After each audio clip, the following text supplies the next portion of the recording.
Bienvenidos además a nuestro canal Un Abogado contra la Demagogia y efectivamente el Tribunal Supremo se ha pronunciado sobre los toques de queda. Os dejo abajo y como siempre la sentencia del Tribunal Supremo que por fin se ha pronunciado en contra, y hay que decirlo y adelantarlo, en contra de esta medida restrictiva, esta medida autoritaria, esta medida limitativa de derechos y libertades fundamentales de todos nosotros, la cual se había impuesto en España. Y el Tribunal Supremo, en su sala de lo contencioso administrativo, que es la sección cuarta, en su sentencia 788/2021, a través de un recurso de casación que se ha interpuesto por el gobierno de las Islas Baleares, se pronuncia contra el toque de queda y contra las restricciones al derecho de reunión de las personas. Se solicitó la ratificación judicial de las medidas sanitarias con arreglo al artículo 10.8 de la Ley de Jurisdicción Contencioso-Administrativa. Toque de queda y número máximo de personas en las reuniones familiares y sociales. Eso es lo que se solicitaba y es lo que el Tribunal Supremo ha denegado. Y dice el Tribunal Supremo, con fecha 20 de mayo de 2021, bueno, hago un inciso, esto es para Baleares, pero es para toda España, es decir, una vez que el Tribunal Supremo se pronuncia sobre un tema, un asunto o lo que sea, podemos decir que crea jurisprudencia, porque ya no se va a pronunciar en otro sentido en otro lugar de España, sería absurdo. No es jurisprudencia realmente, porque eso son dos sentencias, no una, pero en este caso sí que unifica doctrina, porque no se va a contradecir a sí mismo. Por lo tanto, esto que estoy diciendo es válido para toda España, ¿vale? Venga, ahora os lo cuento, fijaos. Primero, dice que con fecha 20 de mayo de 2021, la Sala de lo Contencioso Administrativo del Tribunal Superior de Justicia de las Islas Baleares dictó en el procedimiento 226/2021 un auto que contiene una parte dispositiva del siguiente tenor literal. Y dice: por ello, las magistradas suscribientes entendemos que debió denegarse las medidas que determinan las condiciones en las cuales se permite la circulación de las personas en horario nocturno. Apartado segundo, las medidas que fijan las condiciones para la entrada en las Islas Baleares de personas procedentes del resto de comunidades autónomas y de las ciudades de Ceuta y Melilla. Apartado tercero, y las medidas relativas a las condiciones en las que podrá llevarse a cabo reuniones y encuentros familiares y sociales. Apartado cuarto, en cuanto se refiere a espacios y ámbitos privados. Y se dice, el Consejo de Gobierno solicitó la ratificación judicial de las medidas que se contenían en el decreto que realizó el Gobierno de las Islas Baleares, tal y como ordena el artículo 10.8 de la Ley de Jurisdicción Contencioso-Administrativa, tras la modificación introducida por la Ley 3/2020, que ya hice un vídeo de que para mí era un auténtico desastre esa modificación, por la cual, bueno, lo que se pretendió es que quien decidiera fueran los tribunales superiores de justicia sobre las medidas limitativas de derechos y libertades y no los juzgados de lo contencioso administrativo, es decir, que fuera más arriba, con lo cual sería más fácil que se aprobaran las medidas restrictivas de derechos y libertades que quisieran imponer los políticos de cada comunidad autónoma. Y por eso, pues dice aquí el Supremo que la ratificación por el Tribunal Superior de Justicia de las Islas Baleares fue otorgada por el auto que ahora se ha recurrido y el cual echa abajo el Tribunal Supremo. ¿Y qué decía el Tribunal Superior de Justicia de las Islas Baleares? Consideraba que una vez que el 9 de mayo pasado finalizó el estado de alarma, declarado mediante el Real Decreto 926/2020 de 25 de octubre, recuperaba su plena eficacia el derecho ordinario. Y a este respecto indica que la limitación de derechos fundamentales en el marco de la lucha contra la pandemia del COVID-19 no ha de encontrar cobertura necesariamente en la Ley Orgánica 4/1981, reguladora de los estados de alarma, excepción y sitios, sino que puede hacerse también con base en el referido derecho ordinario, y ello con independencia de si tal limitación de derechos fundamentales debe apoyarse siempre y necesariamente en las previsiones de una ley orgánica o si puede fundarse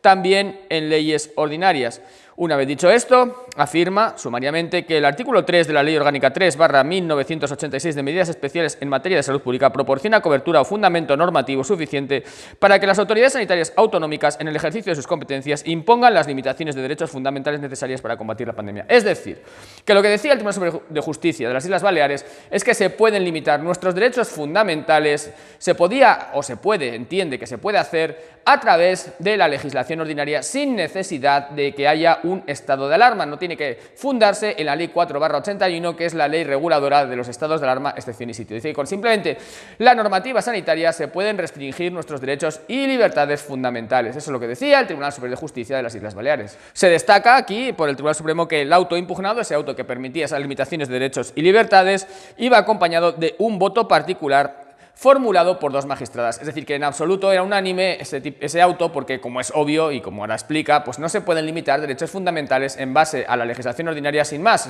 porque eso obviamente es inconstitucional. Y bueno, una vez analizados los motivos, dice el Tribunal Supremo en el fundamento sexto, que como digo, os dejo abajo esta sentencia para que la podáis leer vosotros, dice que una vez despejadas las anteriores objeciones,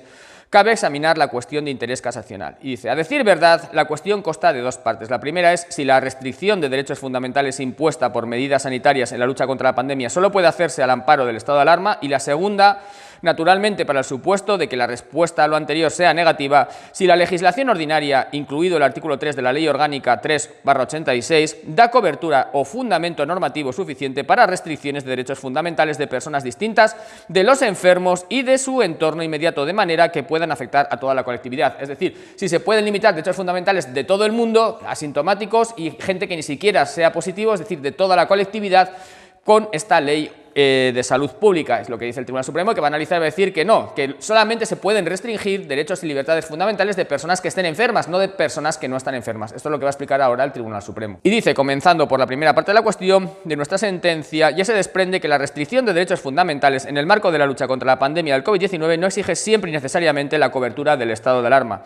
Entonces se dijo que, al menos en ciertos supuestos, la legislación sanitaria proporciona fundamento normativo suficiente. No es ocioso, sin embargo, dar algunas explicaciones sobre este punto. Que el Gobierno y el Congreso de los Diputados considerasen necesario en marzo de 2020 y en octubre de 2021 declarar el estado de alarma y que con base en el mismo se restringieran determinados derechos fundamentales no significa que, una vez levantado el estado de alarma, no exista ninguna base constitucionalmente idónea para adoptar medidas sanitarias de lucha contra la pandemia que restrinjan algunos derechos fundamentales. No corresponde ahora a esta sala, dice, valorar la conveniencia de la declaración del estado de alarma, en particular como medio apto para la restricción de derechos fundamentales. Aquí la deja caer, Pero el hecho de que las instituciones políticas del Estado lo reputasen entonces necesario para ese fin no puede entenderse como imposibilidad de restricción de derechos fundamentales mediante medios normativos ordinarios como son la ley orgánica y, en su caso, la ley ordinaria. Y desde luego esa opción de las instituciones políticas del Estado no puede reputarse jurídicamente vinculante para los tribunales a la hora de dilucidar cuál es el fundamento normativo constitucionalmente requerido para las restricciones de derechos fundamentales. La restricción o limitación de derechos fundamentales por necesidades sanitarias o por cualquier otra causa está prevista y regulada en la Constitución española con alcance general. Pero se debe respetar el contenido esencial del derecho fundamental restringido y por ello mismo superar el juicio de proporcionalidad. Y es la ley orgánica cuando la restricción prevista suponga desarrollo de alguno de los derechos proclamados en la sección primera del capítulo segundo del título primero. Dice que con eso queda respondida la primera parte de la cuestión de interés. Y habla de la segunda parte, que es, una vez aclarado si cabe o no cabe la limitación de derechos fundamentales en la lucha contra la pandemia, sin necesidad de estado de alarma, que ya ha dicho que sí, siempre que sea una proporción o aquella proporcionalidad, dice que debe recordarse algo que ya se expuso claramente en la sentencia 719/2021, que ya habéis visto también en este canal, que ya la comenté. Y dice que no se requiere ineluctablemente de la cobertura de ley orgánica a la restricción de derechos fundamentales, algo que yo critiqué profundamente en el vídeo que hice. Pero dice que no está de más observar que, llegados a este punto, las restricciones de derechos fundamentales consideradas en el presente recurso de casación son bastante distintas de las que se dieron en la sentencia 719/2021, porque entonces se trataba de la limitación de los viajes entre islas, mientras que ahora se trata del toque de queda, además lo dice así, toque de queda, lo dice así textualmente, entre las 24 y las 6 horas para toda la población de la correspondiente comunidad autónoma y de un número máximo de personas en las reuniones familiares y sociales. Así, los derechos fundamentales no son exactamente los mismos. Allí era únicamente la libertad de circulación en el territorio nacional, artículo 19 de la Constitución, mientras que aquí están en juego también los derechos a la intimidad familiar y, aunque el Ministerio Fiscal no lo mencione, el derecho de reunión, artículos 18 y 21 de la Constitución. Además, por lo que hace específicamente al llamado toque de queda, y lo dice así específicamente, probablemente está en juego algo más que la libertad de circulación, pues no es lo mismo prohibir desplazarse entre dos lugares determinados que obligar a todos a permanecer en su domicilio durante ciertas horas. Esto último impide desplazarse a cualquier parte. Con todo ello, quiere ponerse de relieve que la intensidad, la fuerza con la que se incide los derechos fundamentales y la extensión, el número de personas afectadas en sus derechos fundamentales, no son equiparables en una limitación de viajes entre islas y en el toque de queda, por no hablar del número máximo de personas en reuniones familiares y sociales. Estas últimas restricciones son considerablemente más intensas y extensas. Y en esa línea, dice aquí el Tribunal Supremo, por cuanto queda expuesto, esta sala entiende que esas medidas sanitarias como las aquí consideradas, precisamente por su severidad y por afectar a toda la población autonómica, inciden restrictivamente en elementos básicos de la libertad de circulación y del derecho a la intimidad familiar, así como del derecho de reunión. Ello significa que requieren de una ley orgánica que les proporcione la cobertura constitucionalmente exigible. Y dice que actualmente la única norma con rango de ley orgánica que en el ordenamiento español podría dar cobertura o fundamento normativo a la restricción de derechos fundamentales en sus elementos básicos nucleares o consustanciales es el mencionado artículo 3 de la Ley Orgánica 3/1986. Y concluye diciendo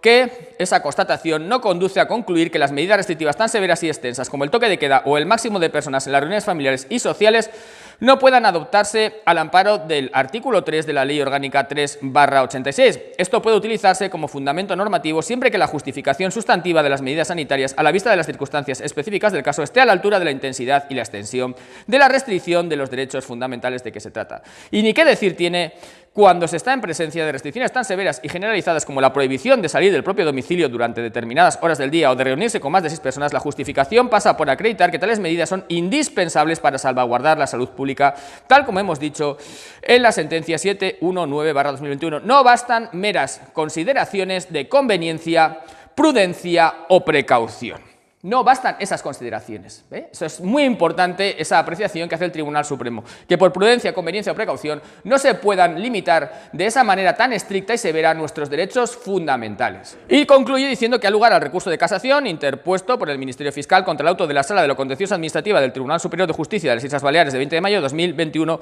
que anulamos, y se deniega la solicitud de ratificación judicial del acuerdo del Consejo de Gobierno de la Comunidad Autónoma de las Islas Baleares de 17 de mayo de 2021 en lo relativo a sus apartados 3º y 5º, otorgando la ratificación del mismo en todo lo demás. Es decir, que el Tribunal Supremo ya dice claramente que no se pueden imponer toques de queda, restricciones de salida de domicilio a partir de unas horas, ni tampoco limitaciones de reunión de personas en espacios privados en el domicilio, porque se limitan de una manera totalmente flagrante nuestros derechos y libertades fundamentales constitucionalmente reconocidos, y eso no se puede hacer por meras razones de prudencia o conveniencia. Por tanto, ya sabemos que el Tribunal Supremo se ha pronunciado, creo que es muy importante, es relevante, y vamos a ir dando pequeños pasitos para la recuperación, espero, de nuestros derechos y libertades fundamentales. Por favor, si os interesa este tipo de contenido, uníos al canal, que es la teclita azul, así me apoyáis, y compartid el vídeo, suscribíos si estáis suscritos y dadle al like. Muchas gracias y nos vemos en siguientes vídeos.